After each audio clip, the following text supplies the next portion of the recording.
안녕하세요. 네, 오늘은 영양소에 대해서 공부해 보도록 하겠습니다. 네, 여러분들 준비해야 될 것은 교과서와 학습지인 거 알고 있죠? 네, 교과서는 158페이지부터 161페이지까지 진도를 나갈 거고요. 학습지는 2페이지 나가도록 하겠습니다. 네, 교과서 158페이지 피세요. 네, 오늘은 영양소에 대해서 공부를 할 건데, 네, 첫 번째는 영양소의 뜻. 그래서 영양소란 이렇게 나와 있죠. 영양소가 뭔지. 네, 그래서 2단원 소제목을 보시면은 생명 활동에 필요한 물질, 우리가 살아가는데 꼭 필요한 물질이란 뜻이죠. 영양소가 뭔지 뜻을 알아야 되겠죠. 그래서 영양소란. 두 번째는 영양소의 종류에 대해서 알아볼 거예요. 그래서 영양소를 크게 두 종류로 나눴죠. 3대 영양소. 3대, 세 가지인 것 같죠. 그다음에 부영양소. 네, 뭔가 보충해주는 느낌이에요. 반장, 부반장 할 때 부 느낌? 네, 근데 부반장도 중요하죠. 반장도 중요하지만 부반장도 굉장히 중요해요. 그래서 영양소를 크게 두 가지로 나눌 거죠. 3대 영양소와 부영양소. 네, 마지막은 영양소 검출 실험. 내가 먹은 음식물에 어떤 영양소가 들어있는지 알아보고자 하려면 이 영양소 검출 실험을 여러분들이 잘 알아놓으셔야 됩니다.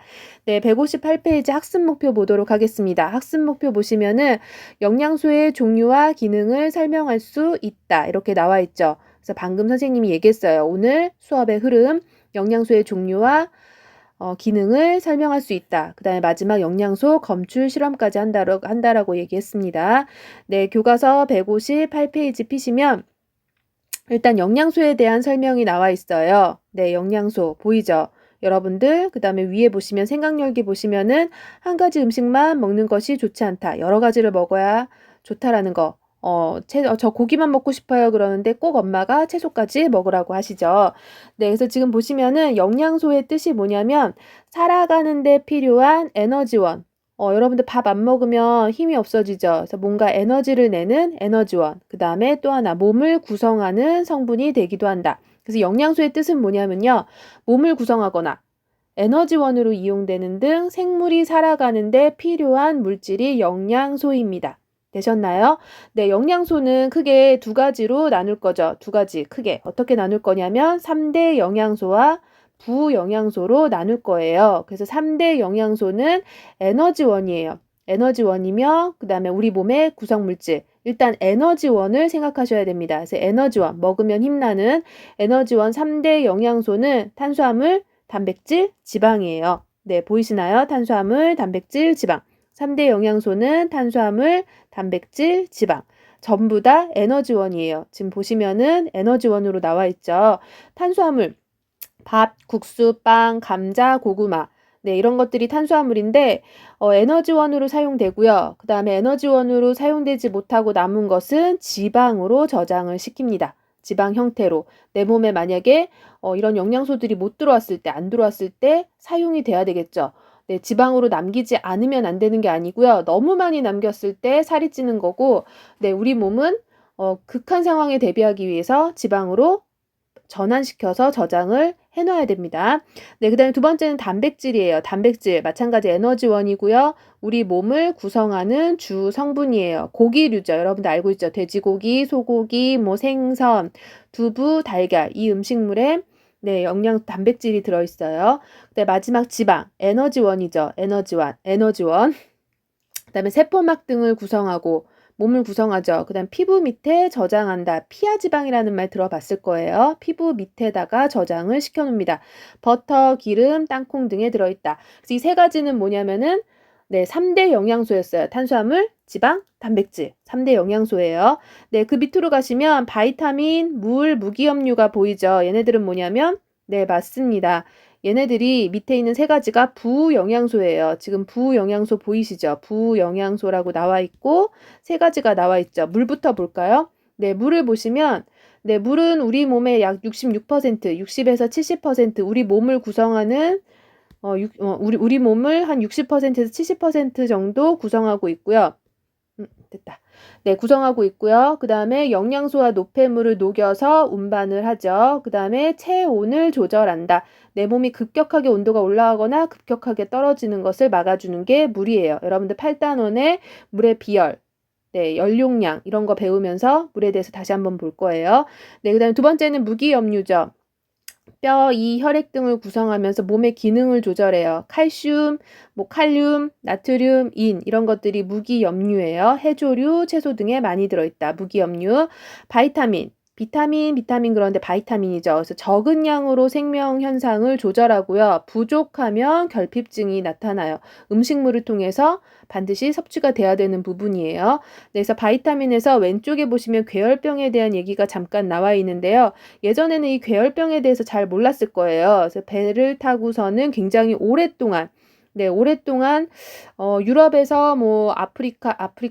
유럽에서 아메리카나 아니면 아시아까지 가는데 몇 달이 걸리죠. 몇 달이 걸리는데 이 당시에 병이 어떤 병인지는 모르겠지만 선원이 자꾸 죽는 거죠. 잇몸이 붓고 같은 증상으로 죽는 것을 본 어떤 군의관이 열심히래. 네, 죽고요. 그 다음에 그 중에 어떤 병에 걸린 어떤 선원이 섬에 남겨지게 되는데 그 섬에서 열매를 먹고 거기는 신선한 열매를 먹고 병이 낫는 걸로 보면서 여러 가지 실험을 해봤겠죠. 그래서 괴혈병에 레몬즙이 효과가 있구나. 그래서 이 선장들이 그 다음부터는 굉장히 오랜 기간 동안 항해를 나간다 그랬을 때 라임이라든지 이런 것들을 챙겨서 나가게 된 거죠. 몇 개월 동안 다른 것들은 먹으면 에너지원이 되기 때문에 그 다음에 저장하기 쉬운 거 몇 개월 동안 배에서 생활해야 되기 때문에 저장하기 쉬운 것들을 잘 상하지 않는 것들을 가지고 나갔어야 되는데 야채와 채소는 생각할 수가 없었을 거예요. 금세 상해버리니까요. 그래서 야채와 채소에서 뭔가 우리 몸에 필요한 것들을 섭취가 됐었어야 되는데 그게 안 됐다라는 뜻이죠. 이게 괴혈병입니다. 어쨌든 적은 양으로 생명 현상을 조절하고 부족하면 결핍증이 나타난다. 바이타민이에요. 그래서 여러분들 지금 영양소의 종류에 대해서 공부를 했습니다. 3대 영양소, 부영양소 각각의 종류 기억하도록 하세요. 네, 그다음 마지막 세 번째 영양소 검출에 대해서 선생님이랑 공부해 보도록 하겠습니다. 교과서 한 장 넘기시고 160페이지죠. 160페이지 펼쳐보도록 하세요. 네, 160페이지 펼치셨죠? 160페이지 보시면 실험, 탐구 내용이 나와 있어요. 탐구 내용 보시면 내가 먹은 음식물에는 어떤 영양소가 들어있을까 참 궁금하죠? 그런데 그거를 검출하기 위해서는 여러분들이 4가지를 외우셔야 돼요. 네, 4가지를 외우셔야 내가 먹은 음식물, 내가 궁금한 음식물에 무엇이 어떤 영양소가 들어있는지 찾아낼 수가 있어요. 선생님이 오른쪽에 영양소 검출 실험에서 띄워놨는데 영양소 검출 실험, 탄수화물에 해당되는 녹말과 포도당, 어떤 음식물에 녹말과 포도당이 들어있는지, 그 다음에 단백질이 들어있는지, 지방이 들어있는지 검출하는 실험을 보시면 일단 선생님이랑 색깔 변화를 보고 오른쪽 다시 정리하도록 할게요. 네, 왼쪽 오시면 첫 번째는 녹말 검출, 포도당 검출 2가지를 한꺼번에 보도록 하겠습니다. 탄수화물에 해당되는 거. 네, 녹말 검출은 아이오딘 반응이라고 나와 있어요. 보이시나요? 네, 화면 보셔도 되고 교과서 보셔도 되고 아이오딘 반응을 보시면 녹말이 있으면 이 아이오딘이나 칼륨 용액을 넣었을 때 어떤 색으로 바뀌냐면은 청남색으로 바뀝니다. 보이시나요? 지금 보시면은 이 아래가 녹말 용액이에요. 전분을 탄다든지 여기 실험에서는 빵을 물에다가 약숟가락으로 으깨가지고 물에다가 녹였었어요. 따뜻한 물에다가. 이 녹말 용액에다가 아이오디나 칼륨 용액, 약간 갈색빛이 띄고 있죠. 그래서 색깔 변화를 보시면 아이오디나 칼륨 용액은 연한 갈색이에요. 연한 갈색인데 녹말과 반응하면 어떤 색을 띠냐면 이렇게 색깔이 예쁜 색으로 변해요. 네, 약간 청색인데 보랏빛이 약간 섞였다고 해서 이거를 우리가 청남색으로 약속을 하도록 하겠습니다. 이렇게 색깔이 보이면 청남색. 그래서 녹말은 청남색이에요. 2번째, 포도당이 있으면 당분이 있으면 색깔이 변하는데 그때 반응 이름은 베네딕트 반응입니다. 이름과 용액이 사실은 조금 비슷해요. 아직까지는. 베네딕트 용액을 넣고 중요한 거는 가열을 해줘야 돼요. 이 용액이 어떤 활성화가 되려면, 그러니까 변화가 일어나려면은 한 80도, 90도까지 올라가야 되기 때문에 가열을 반드시 해줘야 돼요. 그래서 베네딕트 용액은 어떤 색깔이냐면 하늘색, 이런 약간 하늘색 아니면 청색이라고 표현하는데 이 베네딕트 용액을 넣고 가열을 해주면은 이런 색으로 변해요. 이걸 우리가 뭐라고 약속을 할 거냐면 황적색이라고 약속을 하겠습니다. 황적색. 황토빛인데 약간 붉은빛이 조금 도는 황적색이에요. 네, 지금 녹말과 포도당 됐죠? 탄수화물의 형태, 녹말과 포도당이에요. 네, 그 다음 거 보도록 하겠습니다. 그 다음 거 보시면은 지우고요. 네, 그 다음 거 보시면 아이고. 네, 그 다음 거는 단백질 검출과 지방 검출을 보도록 하겠습니다. 단백질 검출과 지방 검출. 네, 단백질은 무슨 반응이라고 얘기할 거냐면 뷰렛 반응이라고 얘기를 할 거예요. 뷰렛 반응. 뷰렛 반응이고 그때 용액 이름은 뷰렌 용액이에요. 근데 그 뷰렌 용액은 5% 수산화나트륨 수용액을 떨어뜨리고 1% 황산구리 수용액을 넣어줄 거예요. 이렇게 해주는 거를 이렇게 두 가지를 섞어서 뷰렛 용액이라는 말을 쓰고 뷰렛 반응이라는 말을 쓸 거예요. 그래서 지금 보시면은 약간 이것도 하늘색 비슷하죠. 그래서 청색, 색깔 변화는 청색, 푸른색인데 예쁜 보라색으로 바뀝니다. 예쁜 보라색. 단백질이 들어있으면 네, 보라색으로 바뀌어요. 마지막 네 번째 지방이죠. 지방. 수단3 반응이고요. 그때 쓰이는 용액이 수단3 용액이에요. 그래서 지금 보시면은 색깔이 무슨 색으로 보이냐면은 네, 붉은색으로 보이죠. 붉은색. 색깔 변화 보시면 붉은빛인데 붉은색. 근데 조금 더 선명하다고 해서 무슨 색이라고 얘기하냐면 선홍색이라는 말을 쓸 거예요. 선홍색. 붉은색인데 선홍색. 그래서 지금 그 색깔 변화를 보기 위해서 밑에는 증류수죠. 증류수. 그 다음에 위에는 식용유, 콩기름이에요. 증류수에다가 이 수단3 용액을 집어넣으면 네, 그러니까 지방이 없는 용액에서는 이런 색으로 나와요. 밑에 있는 색깔. 약간 붉은빛을 그냥 붉은빛이 도는데 그 지방에다 넣으면은 이렇게 더 붉게 약간 투명하면서도 붉은 느낌. 그래서 선홍색, 선홍빛이라는 뭐 약간 핏빛이라는 말도 쓰는데 선홍색이라고 표현을 할 거예요. 그래서 수단3 용액을 넣으면은 선홍색으로 바뀐다. 네, 정리하셨나요? 네, 이 네 가지를 여러분들이 외우셔야 네, 그다음에 외우셔야 내가 먹은 음식물에 어떤 영양소가 들어있는지를 찾아내실 수 있습니다. 되셨나요? 한 번 더 정리하도록 하겠습니다. 한번 다시 보시면 영양소 검출 실험이라고 선생님이 썼죠. 녹말, 포도당, 단백질, 지방 이 네 가지. 네, 탄수화물 이 두 가지 녹말과 포도당이 탄수화물이기 때문에 이 네 가지는 3대 영양소라고도 말할 수 있어요. 네, 녹말은 무슨 반응이냐면 네, 맞아요. 아이오딘 반응이었죠. 아이오딘 반응. 색깔 변화. 녹말이 들어있으면 무슨 색으로 바뀐다? 녹말이 들어있으면 네, 맞아요. 녹말이 들어있으면은 청람색이었죠. 청람색. 그래서 녹말이 들어있으면 청람색. 두 번째 포도당입니다. 포도당은 베네딕트 반응이었어요. 베네딕트 반응. 색깔 변화는 네, 황적색. 근데 여기서 중요한 거는 그치요. 베네딕트 반응은 반드시 가열이 필요하다. 그 다음에 세 번째는 단백질이죠. 이건 무슨 반응이냐면 뷰렛 반응이었어요. 뷰렛 반응. 뷰렌 용액이라고 얘기하는데 뷰렌 용액은 무엇과 무엇이었는지 기억나죠? 네, 5% 수산화나트륨 수용액, 1% 황산구리 수용액. 지금 다 외울 생각하지 마시고 뭔가 두 가지 용액을 섞었는데 그게 뷰렛 반응, 뷰렌 용액이었다. 여기까지만 생각하시면 선생님이랑 몇 번 반복하면 아실 거예요. 이때 색깔은 예쁜 보라색이었습니다. 여러분들이 소고기를 먹고 닭고기를 먹고 돼지고기를 먹었다. 그거를 용액으로 만들어서 뷰렛 반응을 시키면 예쁜 보라색을 띌 거예요. 지방은 수단3 반응. 수단3 용액을 집어넣으면 무슨 색? 지방이 들어있으면 선홍색으로 바뀝니다. 네, 되셨나요? 이 네 가지가 머릿속에 들어오셔야 그 다음 실험 내용이 여러분들이 쉽게 느껴질 거예요. 네, 그래서 이 탐구를 보시면은 지금 두 가지를 볼 거예요. 빵과 우유에 어떤 영양소가 들어있는지 궁금한 거예요. 지금 빵과 흰우유라고 나와 있죠. 교과서 160페이지 아래쪽에 보시면 네, 빵과 흰우유에 녹말, 포도당, 단백질, 지방 중에 뭐가 들어있는지 궁금하죠. 근데 여러분들 지금 예측을 해본다면 빵에 녹말은 들어있을 것 같아요. 그쵸? 여러분들 탄수화물이라고 많이 들었으니까. 그 다음에 우유는 단백질은 확실히 들어있을 것 같아요. 그쵸? 네, 우유. 왠지 튼튼해지고 단백질이 들어있을 것 같아요. 그다음 빵 먹으면 살찌니까 혹시 지방이 들어있으려나 이렇게 생각할 수 있죠. 그 다음에 우유는 달달한 맛이 안 나는데 과연 포도당이 들어있을까? 그다음에 우유 먹으면 살찌는 것도 같고 잘 모르겠네. 지방. 그다음에 빵에 단백질이 들어있을까? 단백질하면 고기인데 단백질이 과연 빵에 들어있을까? 여러분들이 의문을 가질 수가 있죠. 그래서 이 네 가지를 네 가지가 들어있는지를 확인해 보고자 하는 실험입니다. 되셨나요? 네, 그러면 실험 영상 틀어드리도록 하겠습니다.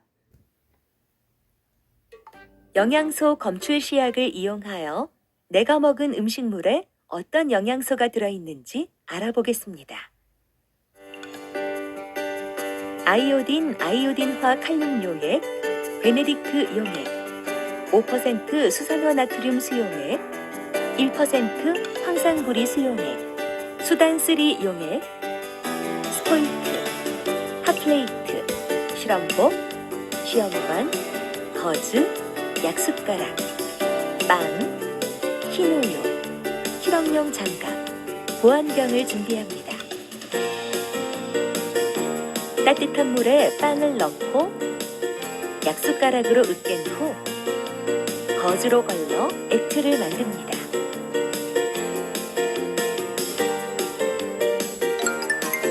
걸러진 액체를 스포이트로 4개의 시험관 A에서 D에 각각 3ml씩 넣습니다.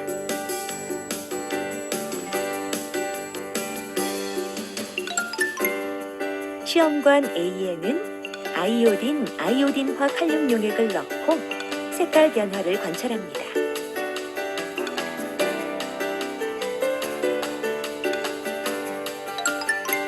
시험관 B에는 베네딕트 용액을 몇 방울 넣고 물이 든 비커에 넣어 가열하면서 색깔 변화를 관찰합니다.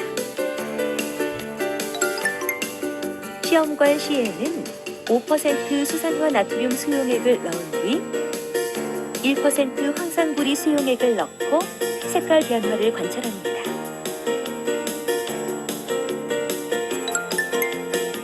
시험관 D에는 수단3 용액을 넣고 색깔 변화를 관찰합니다. 흰우유도 과정 3에서 6과 같은 방법으로 실험하여 색깔 변화를 관찰합니다. 먼저 흰우유를 물과 섞어 희석한 다음 시험관 A에서 D에 3ml씩 넣습니다. 과정 3과 같이 시험관 A에는 아이오딘, 아이오딘화 칼륨 용액을 넣고 색깔 변화를 관찰합니다. 과정 4와 같이 시험관 B에는 베네딕트 용액을 몇 방울 넣고 물이 든 비커에 넣고 가열하면서 색깔 변화를 관찰합니다. 과정 5와 같이 시험관 C에는 5% 수산화 나트륨 수용액과 1% 황산구리 수용액을 넣고 색깔 변화를 관찰합니다. 과정 6과 같이 시험관 D에는 수단3 용액을 넣고 색깔 변화를 관찰합니다.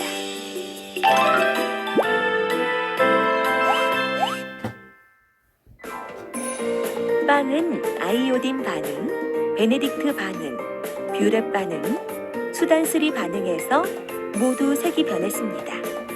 이것으로 보아 빵에는 녹말, 당분, 단백질, 지방이 들어있음을 알 수 있습니다. 흰우유는 아이오딘 반응에서는 색이 변하지 않았고 베네딕트 반응, 뷰렛 반응, 수단3 반응에서는 색이 변했습니다. 이것으로 보아 흰우유에는 당분, 단백질, 지방이 들어있음을 알 수 있습니다. 네, 여러분들 실험 영상 잘 보셨죠? 네, 지금 실험 영상을 보시면은 빵에는 전부 다 반응이 있었죠. 빵은 전부 다 반응이 있다는 거는 네, 맞습니다. 녹말, 당분, 그다음에 단백질, 지방. 빵에도 단백질이 있죠. 그러니까 여러분들이 탄수화물, 보통 음식물에는 많이 들어있는 거를 얘기하는 거지 그거 한 가지만 이루어져 있는 음식물은 거의 없어요.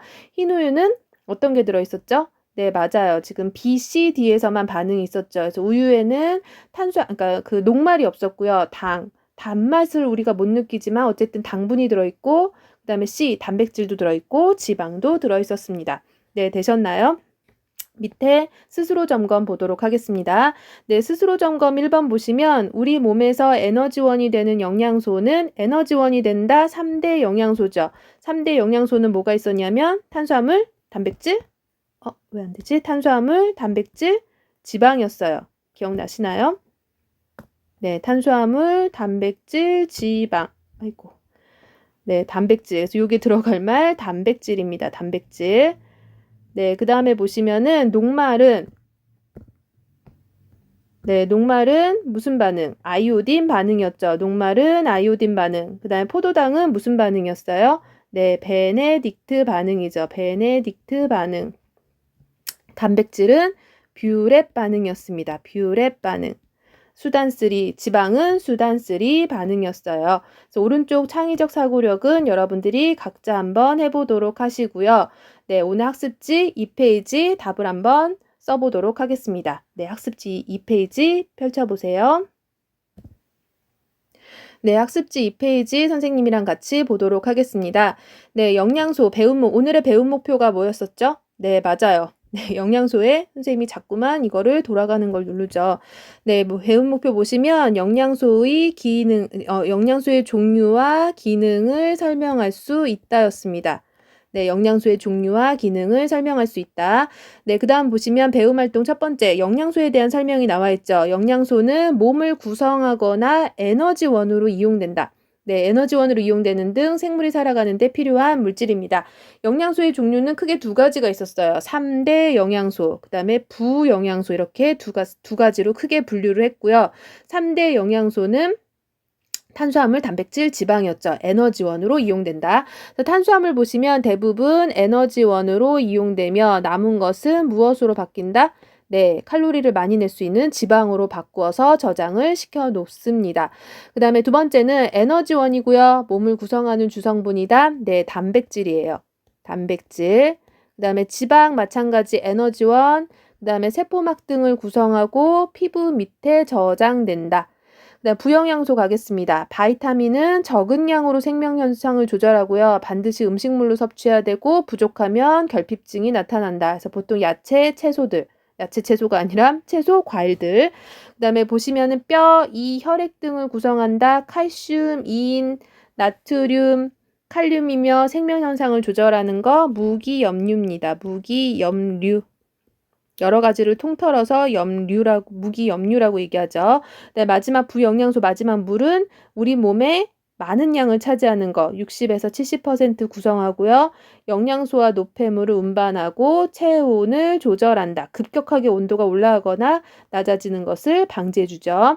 네, 영양소 검출 실험 이것도 굉장히 중요하죠. 굉장히 중요해요. 이거는 한 번만 암기하시면은 여러분들이 과학 쉬워요. 이번 단원 쉬워요. 이렇게 얘기가 나올 수 있어요. 탄수화물은 녹말과 포도당, 당분이죠. 녹말은 아이오디나 칼륨 용액, 아이오딘 반응이고요. 색깔 변화는 청람색입니다. 청람색. 그다음에 포도당은 무슨 반응이었죠? 포도당은 베네딕트 반응. 그래서 베네딕트 용액을 집어넣고요. 반드시 가열을 해줘야 된다. 그랬을 때 색 변화는 포도당이 들어있으면 황적색으로 변합니다. 베네딕트 용액은 청색이었어요. 청색인데 넣어주고 가열하면 포도당이 당분이 있을 때 황적색으로 변해요. 네, 단백질은 뷰렛 반응, 뷰렛 용액이죠. 이 두 가지 용액을 넣어주는 거를 뷰렛 용액이라는 말을 쓰고요. 그때는 예쁜 보라색으로 바뀌어요. 예쁜 보라색. 그 다음에 지방은 수단3 용액, 수단3 반응이고요. 그때 반응 이름은 선홍색으로 바뀝니다. 오늘 여러분들 선생님이랑 영양소 공부를 했는데 이 영양소 검출을 여러분들이 외워주셔야 합니다. 이해 가셨어요? 네, 영양소 검출 외워주시면 다음 시간에 조금 더 쉬운 부분이 있습니다. 네, 영양소 검출 실험 중에서 다음 시간에 꼭 여러분들이 외워서 수업을 들었으면 좋겠는 거는 이 두 가지예요. 녹말과 포도당. 네, 여러분들 고생 많으셨습니다. 다음 시간에 소화 들어가도록 하겠습니다.